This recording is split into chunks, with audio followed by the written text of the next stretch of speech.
Simba, আমি খবর পাইছি তুমি একদম পড়াশোনা করতেছো না। হাত দাও। কেন পড়াশোনা করো না? কেন করো না?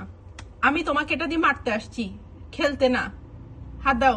হ্যাঁ, কেন পড়াশোনা করো না? তুমি এখন বড় হয়েছো না? তোমাকে ডাক্তার ইঞ্জিনিয়ার হইতে হবে না? তুমি কি সারাদিন বাংলা বাংলা মাছ খাবা আর কোনো কাজ নাই, শুধু ঘুমাবা? পড়াশোনা করবা না করবা না? আমি কিন্তু আরো মারবো। আমি তোমাকে কি মারবো? তুমি তো আমাকে উল্টা মারতেছো। তুমি কি বুঝতে পারতেছো আমি তোমাকে বকা দিচ্ছি? তোমার তো কোনো সদবোধ নাই, দেখে গালে মারবো একটা। সিম্বা, তুমি তো কোথাও মারলে কোনো কিছু ঠিক আছে, বুঝতে পারছি ঘটনা। বলো, প্রমিস করো।